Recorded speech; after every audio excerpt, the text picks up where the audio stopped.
કેટલી મોટી વાત છે. અને તમે બધા, હું, આપણે બધા એમના કારણે બની.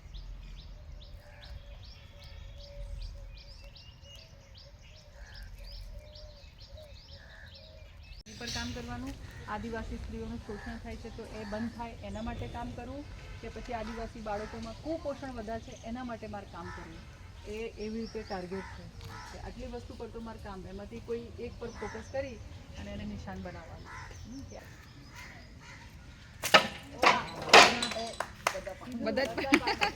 તો લોકો વૈજ્ઞાનિક અભિગમ કેળવતા થાય, વૈચારિક થાય અને કોઈ એક પક્ષને પ્રોબ્લેમ ન થાય એ માટે આપણે આખું બોડી મ્યુઝિયમ, કે ભાઈ મને આંખમાં નથી દેખાતું તો હું બાધા રાખું કે હું 5 નાળિયેર ફોડીશ, માળી મને દેખાવા લાગે તો દેખાશે?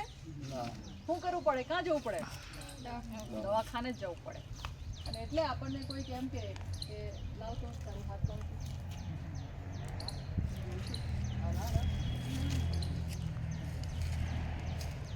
બહુ જ કામડી છોકરી છે, બરાબર? લગ્ન નથી થયા હજુ, અને થશે તો 2 બાળકો જ થવાના, કારણ કે હવે સરકારનો કાયદો છે.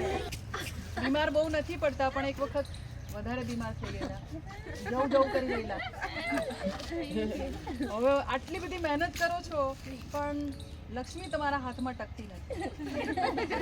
સાચું? અમારું કંઈ સાચું હોય તો કહેજો. ગુસ્સો બહુ આવે છે. કોની પર આટલો બધો ગુસ્સો છે? બહુ મહેનત કરી છે, અને મહેનત કરો છો પણ પોતાનું ધ્યાન નથી રાખતા, એટલે બહુ વાગી જાય છે. તમારી પણ એ જ હાલત છે. ભણવામાં બહુ ઇન્ટરેસ્ટ કેમ નથી રાખતા? આગળ કારકિર્દી સારી છે, બરાબર?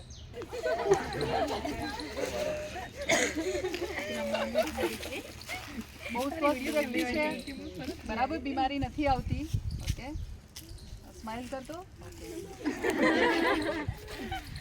અને હેલ્થ સારી રહેવાના કારણ કે વ્યસન નથી. ઓકે, મહેનત ઘણી કરી છે. ઓકે, લગ્ન થશે પણ 25 વર્ષ પછી.